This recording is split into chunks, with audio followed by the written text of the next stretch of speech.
गुरुर्ब्रह्मा गुरुर्विष्णुर् गुरुर्ब्रह्मा गुरुर्विष्णुर् गुरुर्देवो महेश्वरः गुरुर्देवो महेश्वरः गुरुसाक्षात् परब्रह्म गुरुर्साक्षात् परब्रह्म तस्मै श्री गुरवे नमः तस्मै श्री गुरवे नमः।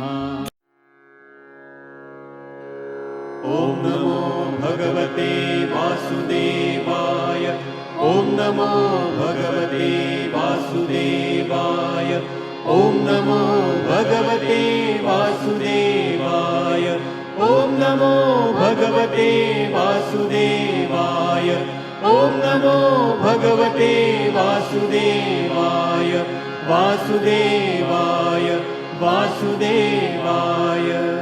प्रेम से बोलो श्री कृष्ण भगवान की जय, भोलेनाथ भंडारी की जय। एक बार बोल दो ना राधे राधे। श्री हरि सचित्र श्री भागवत सुधा सागर सुख सागर भगवान वेद व्यासकृत श्रीमद् भागवत 12 सखंदों की सरल हिंदी व्याख्या श्लोक सहित प्रस्तुति की जा रही है। आचार्य श्री राजेंद्र कुमार सूर्यवंशी उनके मुख के द्वारा इस भागवत का अमृतपान कीजिए। इस यज्ञ का प्रसाद लेना मत भूलिए। प्रेम से बोलो श्री कृष्ण भगवान की जय। मित्रों, एकादश यानी कि 11वां सखंद भागवत का चल रहा है।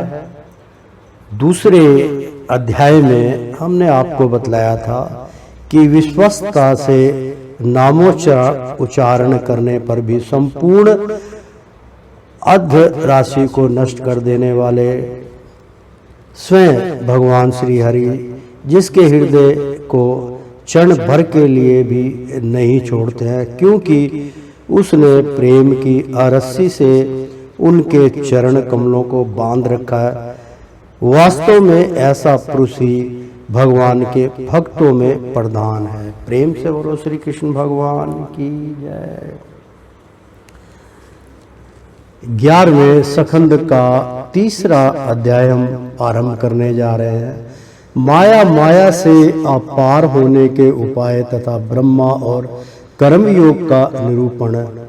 राजा निमि ने पूछा, भगवान स्वर शक्तिमान परम कारण विष्णु भगवान की माया बड़े बड़े मायावियों को भी मोहित कर देती है, उसे कोई पहचान नहीं पाता, और आप कहते हैं कि भक्त उसे देखा करता है। अतः अब मैं उस माया का स्वरूप जानना चाहता हूँ।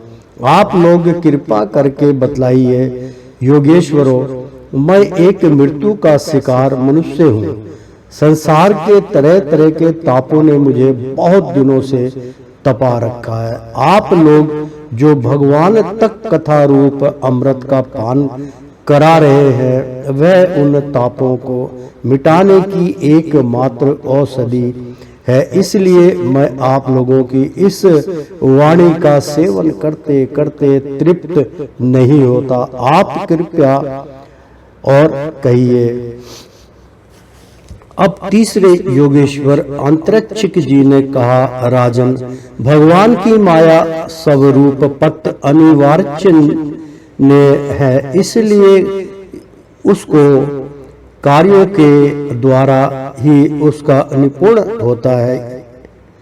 आदि पुरुष परमात्मा जिस शक्ति से संपूर्ण भूतों के कारण बनते हैं और उनके विषय भोग तथा मोक्ष की सिद्धि के लिए अथवा अपने उपासकों की उत्कृष्ट सिद्धि के लिए स्वर निमित्त पांच भूतों के द्वारा नाना प्रकार के देव, मनुष्य आदि शरीर की सृष्टि करते हैं, उसी को माया कहते हैं। इस प्रकार पंच महाभूतों के द्वारा बने हुए प्राणी शरीर में उन्होंने आत्मयामी रूप से प्रवेश किया और अपने को ही पहले एक मन के रूप में और उसके बाद 5 इंद्रियां तथा 5 कर्म इंद्रियां, इन 10 रूपों में विभक्त कर दिया तथा उन्हीं के द्वारा विषयों का भोग कराने लगे।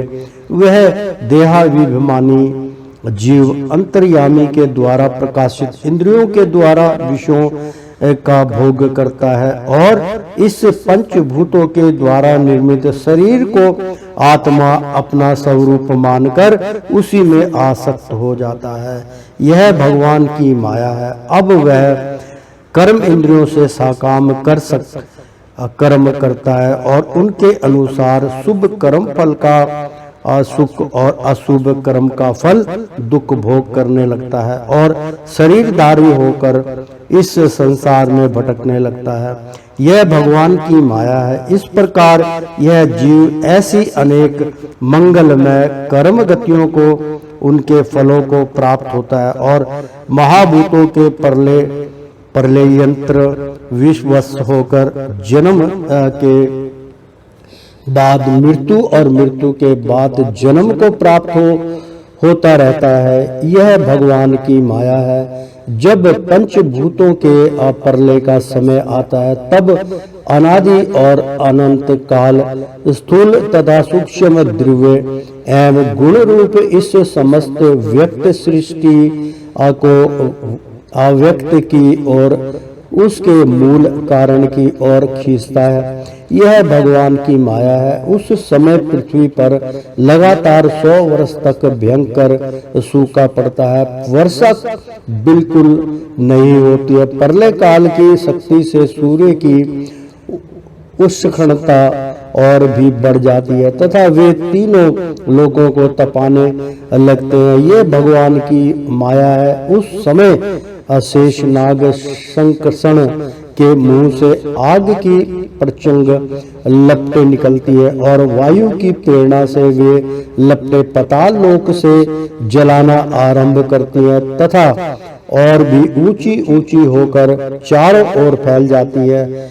यह भगवान की माया है। इसके बाद प्रलयकालीन सांतर्क मेघगण आती की सूंड के समान मोटी मोटी धाराओं से 100 वर्ष तक बरसता रहता है। उससे यह विराट ब्राह्मण जल में डूब जाता है। यह भगवान की माया है। राजन, उस समय जैसे बिना ईंधन के आग बुझ जाती है वैसे ही विराट पुरुष ब्रह्मा अपने ब्रह्मांड शरीर को छोड़कर सूक्ष्म स्वरूप व्यक्त ही में लीन हो जाते हैं। यह भगवान की माया है। वायु पृथ्वी की गंध खींच लेती है जिससे वह जल के रूप में हो जाती है और जब वही वायु जल के रस को खींच लेती है तब वह जल अपना कारण अग्नि बन जाता है। यह भगवान की माया है। जब अंधकार अग्नि का रूप छीन लेता है तब वह अग्नि वायु में लीन हो जाती है और जब अवकाश रूप आकाश वायु की सबसे शक्ति छीन लेता है तब वह आकाश में लीन हो जाता है। यह भगवान की माया है। राजन, तद अंतर काल रूप ईश्वर आकाश के शब्द गुण को हरण कर लेता है जिससे वह तामस अहंकार में लीन हो जाता है। इंद्रियां और बुद्धि राजस अहंकार में लीन होती है। मन सात्विक अहंकार से उत्पन्न देवताओं के साथ सात्विक अहंकार में प्रवेश कर जाता है तथा अपने 3 प्रकार के कार्यों के साथ अहंकार महत्व में लीन हो जाता है। प्रेम से बोलो श्री कृष्ण भगवान की जय।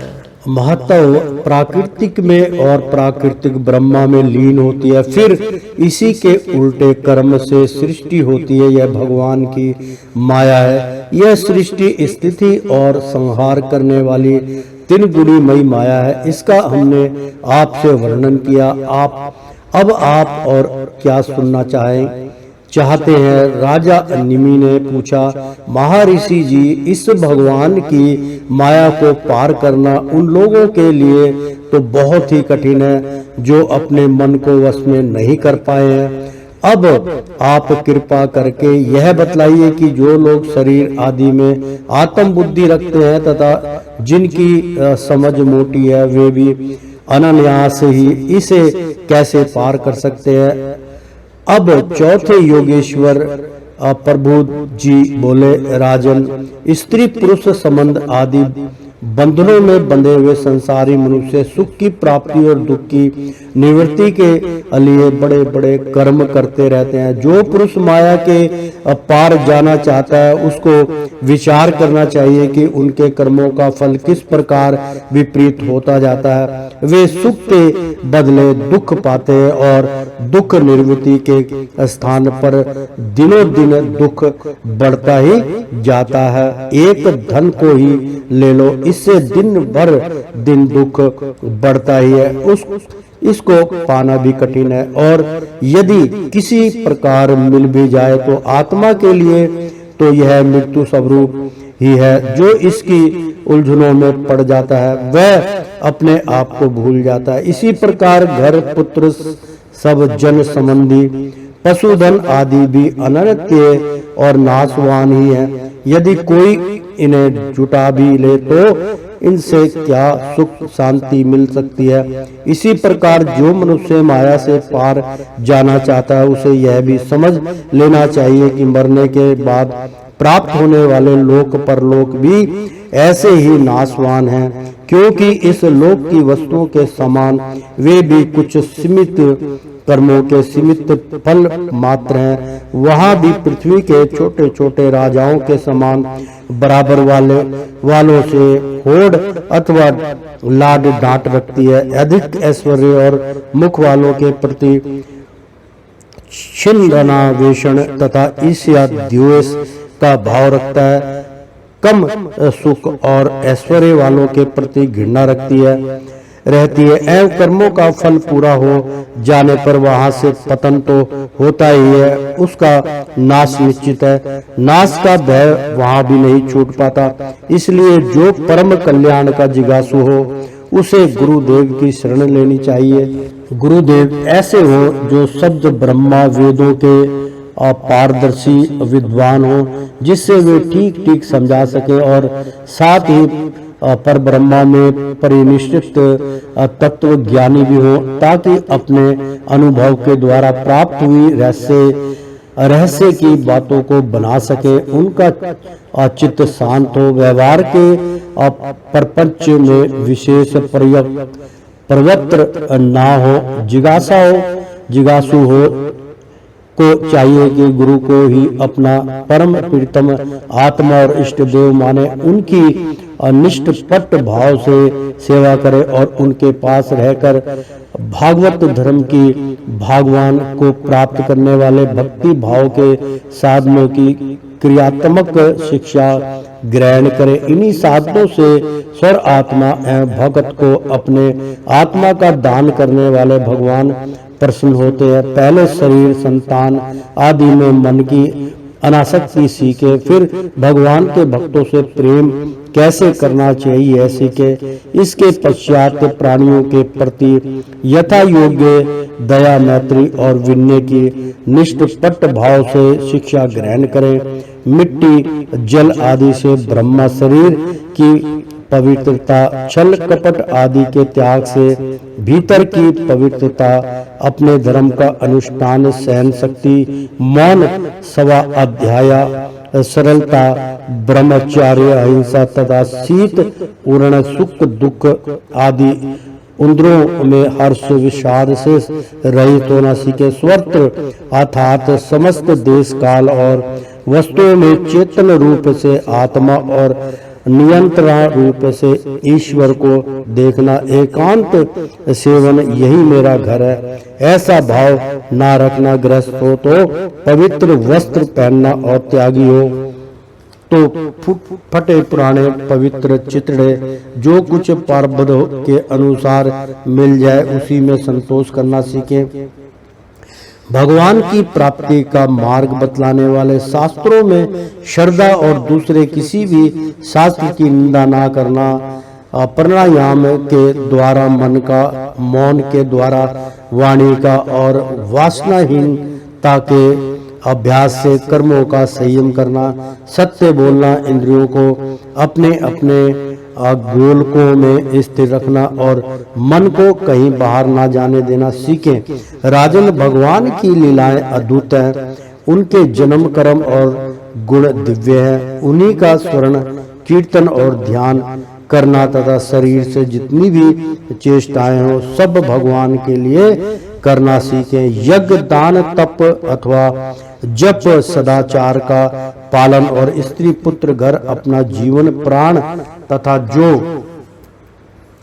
कुछ अपने को प्रिय लगता हो सब का सब भगवान के चरणों में निवेदन करना, उन्हें सौंप देना सीखें। जिन संत पुरुषों ने सच्चिदानंद स्वरूप भगवान श्री कृष्ण का अपने आत्मा और स्वामी के रूप में साक्षात्कार कर लिया हो, उससे प्रेम और स्थावर जगम दोनों प्रकार के प्राणियों की सेवा, विशेष करके मनुष्य की, मनुष्यों में भी परोपकारी सज्जनों की और उनमें भी भगवंत प्रेमी संतों की करनी सीखें।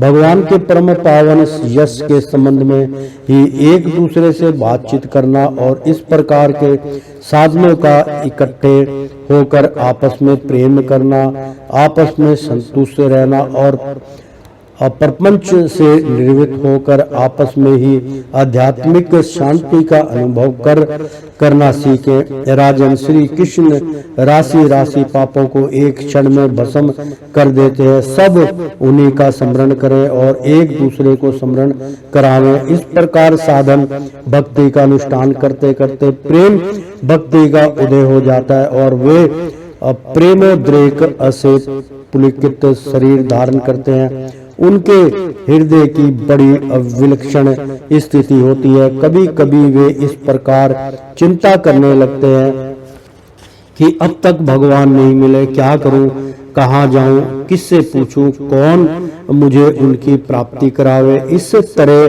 सोचते सोचते वे रोने लगते हैं। तो कभी भगवान की लीला की असपूर्ति हो जाने से ऐसा देखकर कि परमेश्वरशाली भगवान गोपियों के डर से छिपे हुए हैं, खिलखिलाकर हंसने लगते हैं। कभी कभी उनके प्रेम और दर्शन की अनुभूति से आनंद मगन हो जाते हैं, तो कभी लोकातीत भाव में स्थित होकर भगवान के साथ बातचीत करने लगते हैं। कभी मानो उन्हें सुना रहे हो, इस प्रकार उनके गुणों का गान छेड़ देते हैं और कभी नाच नाच कर उन्हें रिझाने लगते हैं। कभी कभी उन्हें अपने पास ना पाकर इधर उधर ढूंढने लगते हैं। तो कभी कभी उनसे एक होकर उनकी समाधि में स्थित होकर परम शक्ति का अनुभव करते और चुप हो जाते हैं। राजन, जो इस प्रकार भगवान धर्मों की शिक्षा ग्रहण करता है उसे उनके द्वारा प्रेम भक्ति की प्राप्ति हो जाती है और वह भगवान नारायण के परायण होकर उस माया को अनायास ही पार कर जाता है, जिसके पंजे से निकलना बहुत ही कठिन है। प्रेम से बोलो श्री कृष्ण भगवान की जय। राजा निमिन ने पूछा, महर्षियों, आप लोग परमात्मा का वास्तविक स्वरूप जानने वालों में सर्वश्रेष्ठ हैं, इसलिए मुझे यह बतलाइए कि जिस पर ब्रह्मा परमात्मा का नारायण नाम से वर्णन किया जाता है उनका स्वरूप क्या है। अब पांचवें योगेश्वर पिपलाइन जी ने कहा, राजन, जो इस संसार की उत्पत्ति, स्थिति और प्रलय का निमित्त कारण और उपादान कारण दोनों ही है, करने बनाने वाला भी है और बनाने वाला भी, परंतु स्वयं कारण रहित है, जो सोपन जागृत और सुपुत्सित यानी कि सुसुप्त अवस्थाओं में उनके साक्षी के रूप में अविद्यमान रहता है और उनके अतिरिक्त समाधि में भी जो का त्यों एक रस रहता है, जिसकी सत्ता से ही सत्वान होकर शरीर, इंद्रियां, प्राण और अंतरकरण अपना अपना काम करने में समर्थ होते हैं, उसी परम सत्य वस्तु को आप नारायण समझिए। जैसे चिंगारियां ना तो अग्नि को प्रकाशित ही कर सकती है और ना जला ही सकती है, वैसे ही उस परम तत्व में, आत्मा स्वरूप में ना तो मन की गति है और ना वाणी की, नेत्र उसे देख नहीं सकते और बुद्धि सोच नहीं सकती, प्राण और इंद्रियां तो उसके पास तक नहीं फटक पाती। नेति नेति इत्यादि श्रुतियों के शब्द भी वह यह है इस रूप में उसका वर्णन नहीं करते, बल्कि उसको बोध कराने वाले जितने भी साधन हैं उनका निषेध करके तात्पर्य रूप से अपना मूल निषेध का मूल लाखा देते हैं। क्योंकि यदि निषेध के आधार की आत्मा की सत्ता ना हो तो निषेध कौन कर रहा है? निषेध की वृत्ति किस में है? इन प्रश्नों का कोई उत्तर ही ना रहे। निषेध की ही सिद्धि ना हो। जब सृष्टि नहीं थी तब केवल एक वही था। सृष्टि का निरूपण करने के लिए उसी को त्रिगुण सत्व रज तमो मई प्राकृतिक कहकर वर्णन किया गया। फिर उसी को ज्ञान प्रदान होने से, महत्व क्रिया प्रदान होने से, सूत्रात्मा और जीव की उपाधि होने से अहंकार के रूप में वर्णन किया गया। वास्तव में कितनी भी शक्तियां, चाहे वे इंद्रियों के अधिष्ठात्र देवताओं के रूप में ही हो, चाहे इंद्रियों के उनके विषयों के अथवा विषयों के प्रकाश के रूप में हो, सब का सब वह ब्रह्मा ही है। क्योंकि ब्रह्मा की शक्ति अनंत है। कहाँ तक कहूँ, जो कुछ दृश्य अदृश्य कार्य कारण सत्य और असत्य है, सब कुछ ब्रह्मा है। इनमें परे जो कुछ है वह भी ब्रह्मा ही है। वह ब्रह्मा स्वरूप आत्मा ना तो कभी जन्म लेता है और ना मरता है, वह ना तो बढ़ता है और ना घटता ही है। जितने भी अपरिवर्तनशील पदार्थ हैं, चाहे वे क्रिया, संकल्प और उनके अभाव के रूप में ही क्यों ना हो, सबकी भूत भविष्यत और वर्तमान सत्ता का वह साक्षी है। सब में है देश काल और वस्तु से अपरिच्छिन्न है, अविनाशी है। वह उपलब्ध करने वाला अथवा उपलब्ध का विषय नहीं है, केवल उपलब्धि स्वरूप ज्ञान स्वरूप है। जैसे प्राण तो एक ही रहता है, परंतु स्थान भेद से उनके अनेक नाम हो जाते हैं, वैसे ही ज्ञान एक होने पर भी इंद्रियों के सहयोग से उसमें अनेकता की कल्पना हो जाती है। जगत में 4 प्रकार के जीव होते हैं। अंडा फोड़कर पैदा होने वाले पक्षी, सांप आदि नाल में बंधे पैदा होने वाले पशु, मनुष्य धरती फोड़कर निकलने वाले, वृक्ष वनस्पति और पसीने से उत्पन्न होने वाले खटमल आदि। इन सब जीव शरीर में प्राण शक्ति जीव के पीछे लगी रहती है। शरीर के भिन्न भिन्न होने पर भी प्राण एक ही रहता है। सुषुप्त अवस्था में जब इंद्रियां निश्चेष्ट हो जाती हैं, अहंकार भी सो जाता है, लीन हो जाता है, अर्थात लिंग शरीर नहीं रहता, उस समय यह यदि कूटस्थ आत्मा भी ना हो तो इस बात की पीछे से स्मृति ही कैसे हो कि मैं सुख से सोया था। पीछे होने वाली यह स्मृति ही उस समय आत्मा के अस्तित्व को प्राण प्रमाणित करती है। जब भगवान कमल नाभ के चरण कमलों को प्राप्त करने की इच्छा से तीव्र भक्ति की जाती है, तब वह भक्ति की अग्नि की भांति गुण और कर्मों से उत्पन्न हुए चित्त के सारे मलों को जला डालती है। जब चित्त शुद्ध हो जाता है तब आत्मा तत्व का साक्षात्कार हो जाता है। जैसे नेत्रों के निर्विकार हो जाने पर सूर्य के प्रकाश की प्रत्यक्ष अनुभूति होने लगती है। राजा निमि ने पूछा, योगेश्वरों, अब आप लोग हमें कर्म योग का उपदेश दीजिए, जिसके द्वारा शुद्ध होकर मनुष्य शीघ्र शीघ्रति अशीघ्र परम नैष्कर्म अर्थात कृतव्य कर्म और कर्म फल की विपरीति करने वाला ज्ञान प्राप्त करता है। एक बार यही प्रश्न मैंने अपने पिता महाराज इच्छावाकु के सामने ब्रह्मा जी के मानस पुत्र सनक आदि ऋषियों से पूछा था, परंतु उन्होंने स्वर्ग होने पर भी मेरे प्रश्न का उत्तर ना दिया। इसका क्या कारण था, कृपा करके मुझे बतलाइए। अब छठे योगेश्वर आविहोत्र जी ने कहा, राजन, कर्म शास्त्र विहित आक्रम निषिद्ध और विक्रम विहात का उल्लंघन, ये तीनों एकमात्र वेद के द्वारा जाने जाते हैं। इनकी व्यवस्था लौकिक रीति से नहीं होती। वेद आरूप से है, ईश्वर रूप है, इसी लिए उनके तात्पर्य का निश्चय करना बहुत कठिन है। इसी से बड़े बड़े विद्वान भी उनके अभिप्राय का निर्णय करने में भूल कर बैठते हैं। इसी से तुम्हारे बचपन की ओर देखकर तुम्हें अनाधिकारी समझकर सनक आदि ऋषियों ने तुम्हारे प्रश्न का उत्तर नहीं दिया।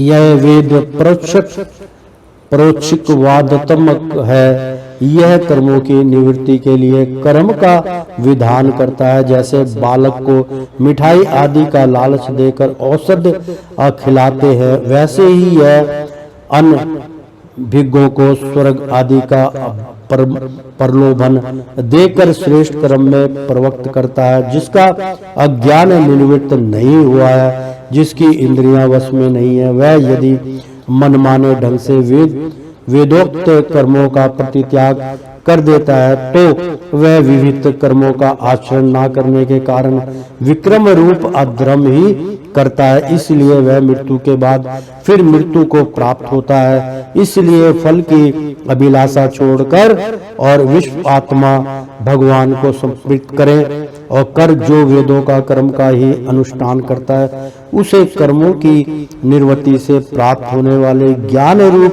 सिद्धि मिल जाती है, जो वेदों में स्वर्गादि रूप फल का वर्णन है। उसका तात्पर्य फल की असत्यता में नहीं है, वह तो कर्मों में रुचि उत्पन्न कराने के लिए है। प्रेम से बोलो श्री कृष्ण भगवान की जय। राजन, जो पुरुष चाहता है कि शीघ्र से शीघ्र मेरे ब्रह्मा स्वरूप आत्मा की हृदय ग्रंथि में मेरे की अकल्पित गांठ खुल जाए, उसे चाहिए कि वह वैदिक और तांत्रिक दोनों ही पद्धतियों से भगवान की आराधना करे।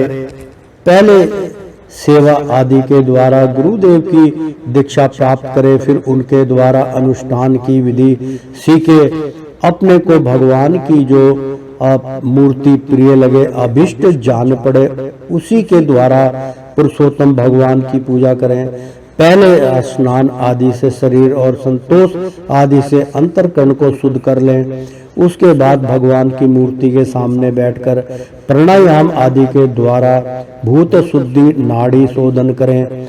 तत्पश्चात विधि पूर्वक मंत्र देवता आदि के न्यास से अंगरक्षा करके भगवान की पूजा करें। पहले पुष्प आदि पदार्थों का जंतु आदि निकाल कर पृथ्वी को समार्जन आदि से अपने को अवग्रह होकर और भगवान की मूर्ति को पहले ही की पूजा के लगे हुए पदार्थों के शाकलन आदि से पूजा के योग्य बनाकर उसे आसन पर मंत्रोच्चारण सब रूप पूर्वक जल छिड़क कर आध्य आदि पात्रों को स्थापित करे।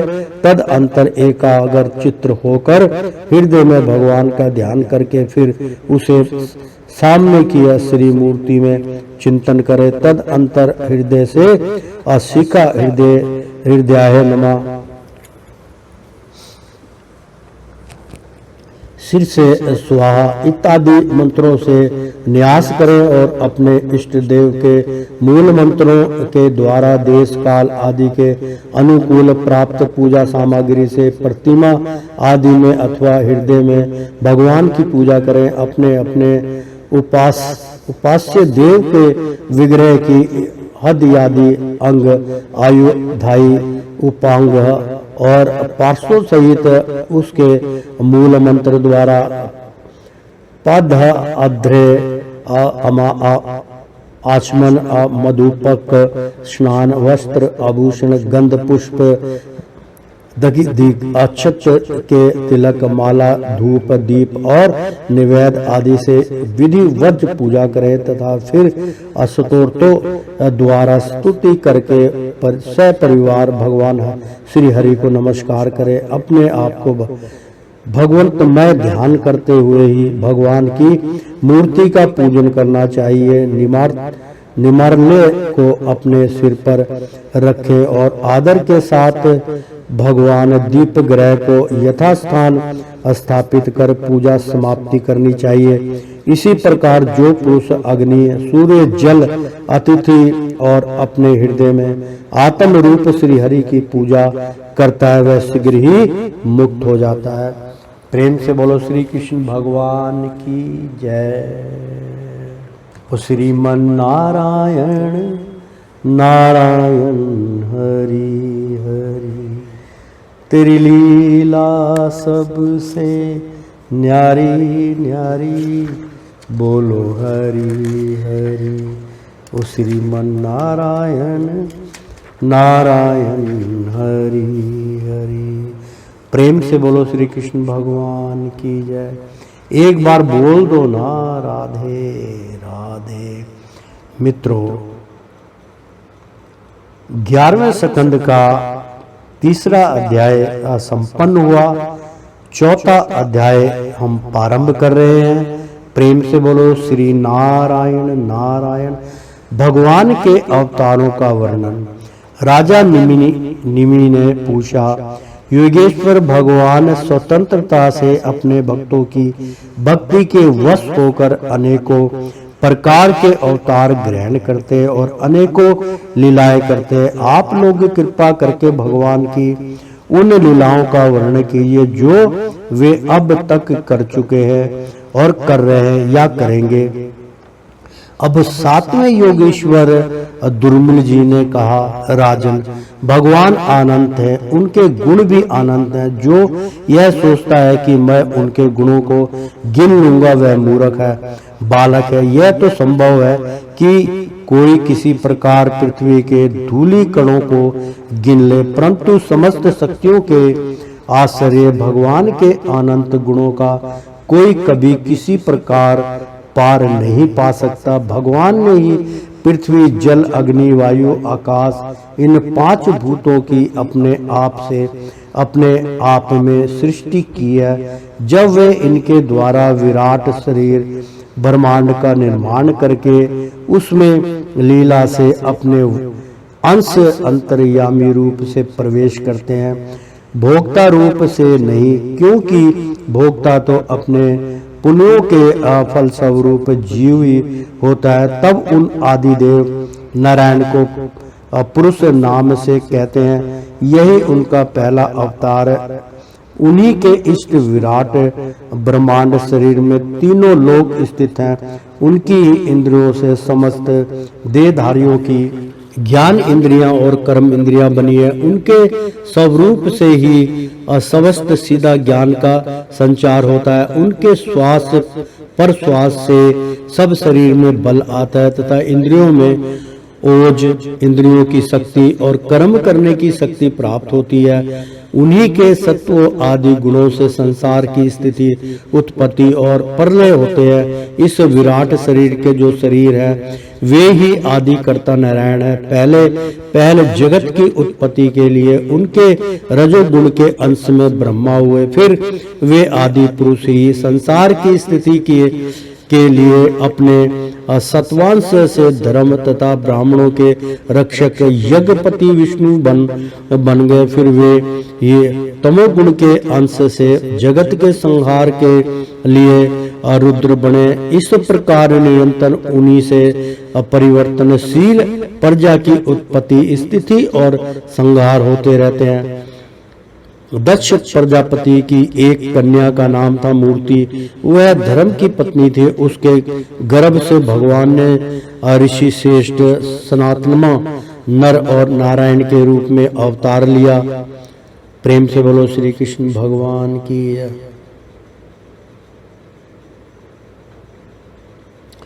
अवतार लिया। उन्होंने आत्मा तत्व का साक्षात्कार कराने वाले उस भगवान द्वारा धन रूप कर्म का उपदेश किया। तो वास्तव में कर्म बंधन से छुड़ाने वाला वह निष्कर्मीय स्थिति को प्राप्त कराने वाला है।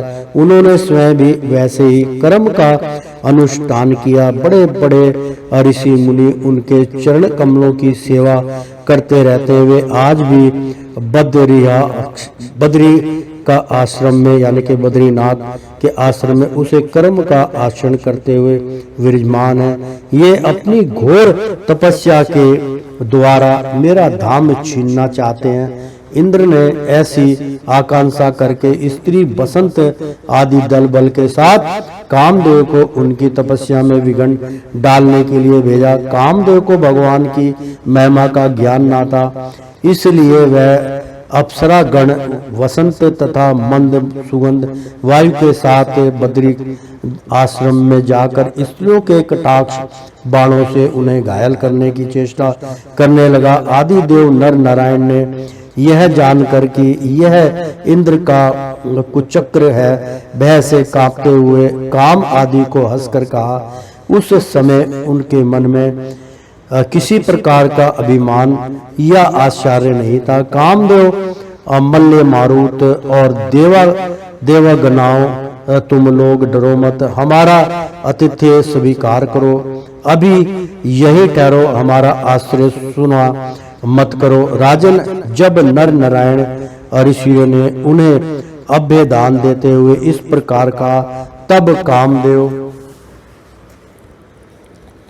आदि के सिर लज्जा से झुक गए। उन्होंने दयालु भगवान नर नारायण से कहा, प्रभु आपके लिए यह कोई आश्चर्य की बात नहीं है, क्योंकि आप माया से परे और निर्विकार है। बड़े बड़े आत्मा राम और धीर पुरुष निरंतर आपके चरण कमलों में आप प्रणाम करते रहते हैं। आपके भक्त आपकी भक्ति के प्रभाव से देवताओं की राजधानी अमरावती का उल्लंघन करके आपके परम पद को प्राप्त होते हैं। इसलिए जब वे भजन करने लगते हैं तब देवताओं लोग तरह तरह से उनकी साधन में विघ्न डालते हैं, किंतु जो लोग केवल कर्म कांड में लगे रहकर यज्ञ आदि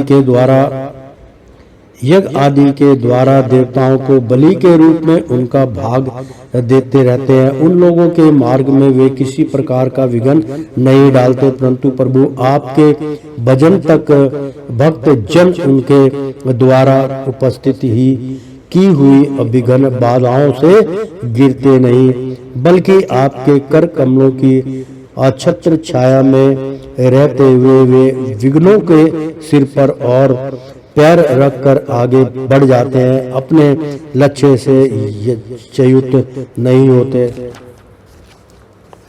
बहुत से लोग तो ऐसे होते हैं जो भूख प्यास गर्मी सर्दी एवं आंधी पानी के कष्टों को तथा रसन इंद्रियां और जनन इंद्रियां वेगों को जो अपार समुद्र के समान है सह लेते हैं, पार कर जाते हैं, परंतु फिर भी वे उन क्रोध के वश में हो जाते हैं जो गाय के खुर से बने खड्डे के समान है और जिससे कोई लाभ नहीं है, आत्मनाशक है। और प्रभु वे इस प्रकार अपनी कठिन तपस्या को खो बैठते हैं। जब श्री राम कामदेव, वसंत आदि देवताओं ने इस प्रकार स्तुति की। तब स्वर शक्तिमान भगवान ने अपने योग बल से उनके सामने बहुत सी ऐसी रमणियां प्रकट करके दिखलाई जो अद्भुत रूप, लावण्य से संपन्न और विचित्र वस्त्रालंकारों से सुजदित थी तथा भगवान की सेवा कर रही थी। जब देवराज इंद्र ने अनुचरों ने उन लक्ष्मी जी के समान रूपवती स्त्रियों को देखा, तब उनके महान सौंदर्य के सामने उनका चेहरा फीका पड़ गया। वे श्रीहीन होकर उनके शरीर से निकलने वाली दिव्य सुगंध से मोहित हो गए। उनका सिर झुक गया। देवयश भगवान नारायण हंसते हुए से उनसे बोले, तुम लोग इनमें से किसी एक स्त्री को जो तुम्हारे अनुरूप हो ग्रहण कर लो, वह तुम्हारे स्वर्गलोक की शोभा बढ़ाने वाली होगी। देवराज इंद्र ने अनुचरों ने जो आज्ञा कहकर भगवान के आदेश को स्वीकार किया तथा उन्हें नमस्कार किया। फिर उनके द्वारा बनाई हुई स्त्रियों से श्रेष्ठ अप्सरा उर्वशी को आगे करके वे स्वर्गलोक में गए। वहां पहुंचकर उन्होंने इंद्र को नमस्कार किया तथा भरी सभा में देवताओं के सामने भगवान नर नारायण के बल और प्रभाव का वर्णन किया। उसे सुनकर देवराज इंद्र अत्यंत भयभीत और चकित हो गए। भगवान विष्णु ने अपने स्वरूप में एक रत स्थिति रहते हुए भी संपूर्ण जगत के कल्याण के लिए बहुत से कला अवतार ग्रहण किए हैं। विदेह, आराज, हंस, दत्तात्रेय, सनक आदि सनातन, सनत कुमार और हमारे पिता हरिशंभ के रूप में अवतीर्ण होकर उन्होंने आत्मा साक्षात्कार के साधनों का उपदेश किया है। उन्होंने ही हायग्रीव अवतार लेकर मधुकटम्ब नामक असुरों का संहार करके उन लोगों के चुराए हुए वेदों का उद्धार किया है। प्रलय के समय मत्स्यावतार लेकर उन्होंने भावी मनु, सत्यव्रत, पृथ्वी और औषधियों की धान्य आदि की रक्षा की और वारा अवतार ग्रहण करके पृथ्वी का रसताल से उद्धार करते समय हिरण्यकश्यप का संहार किया। कुर्मा अवतार ग्रहण करके उन्हीं भगवान ने अमृत मथन का कार्य संपन्न करने के लिए अपनी पीठ पर मंदराचल धारण किया और उन्हीं भगवान विष्णु ने अपने शरणागत एवं आत्र भक्त गाजेंद्र को, यानी कि हाथी की बातोरियां, गाजेंद्र को ग्राह से छुड़ाया, मतलब मगरमच्छ ने जो पकड़ा था उससे उसको छुड़वाया। एक बार वलास्खिल्य ऋषि तपस्या करते करते अत्यंत दुर्बल हो गए थे। वे जब कश्यप ऋषि के लिए समीधा ला रहे थे तब थक कर गाय के खुर से बने हुए गड्ढे में गिर पड़े, मानो समुद्र में गिर गए। उन्होंने जब स्तुति की तब भगवान ने अवतार लेकर उनका उद्धार किया।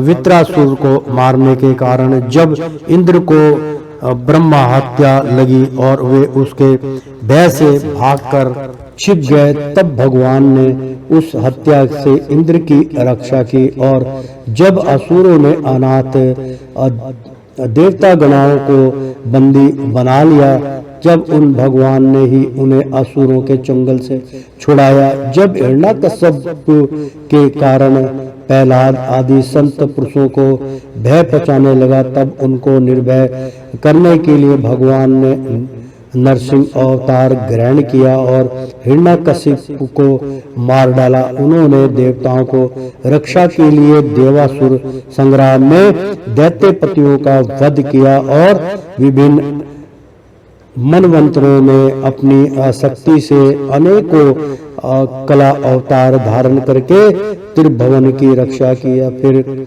वामन अवतार ग्रहण करके उन्होंने याचना के बहाने इस पृथ्वी को दैत्यराज बलि से छीन लिया और आदित्य नंदन देवताओं को दे दिया। पर परशुराम अवतार ग्रहण करके उन्होंने ही पृथ्वी को 21 बार छत्रहीन किया। परशुराम जी तो हरिण्य है वंश का प्रलय करने के लिए मानव भृगु वंश में अग्नि रूप से ही अवतीर्ण हुए थे। उन्हीं भगवान ने रामावतार में समुद्र पर पुल बांधा एवं रावण और उसकी राजधानी लंका को मटियामेट कर दिया। उनकी कीर्ति समस्त लोगों के मल को नष्ट करने वाली है। सेनापति भगवान राम सदा सर्वत्र विजयी है। राजन अनजन्मा होने पर भी पृथ्वी का भार उतारने के लिए ही भगवान यदु वंश में जन्म लेंगे और ऐसे ऐसे कर्म करेंगे जिन्हें बड़े बड़े देवता भी नहीं कर सकते। फिर आगे चलकर भगवान ही बुद्ध के रूप में प्रकट होंगे और यज्ञ के अनाधिकारियों को यज्ञ करते देखकर अनेक प्रकार के तर्कों से मोहित कर लेंगे और कल युग के अंत में कल की अवतार लेकर वे ही शुद्र राजाओं का वध करेंगे। महाबाहु विद्रेह राज भगवान की कीर्ति अनंत है। महात्माओं ने जगपति भगवान के ऐसे ऐसे अनेकों जन्म और कर्मों का प्रचुरता से गान भी किया है। तो प्रेम से बोलो श्री कृष्ण भगवान की जय। ओ श्रीमन नारायण नारायण हरि हरि, तेरी लीला सबसे न्यारी न्यारी, बोलो हरि हरि। ओ श्रीमन नारायण नारायण हरि हरि। प्रेम से बोलो श्री कृष्ण भगवान की जय। मित्रों भक्तों, एक बार बोल दो ना राधे राधे। प्यारे भक्तों, इसी के साथ 11वां स्कंद का 4था अध्याय संपन्न हुआ। प्रेम से बोलो श्री कृष्ण भगवान की जय।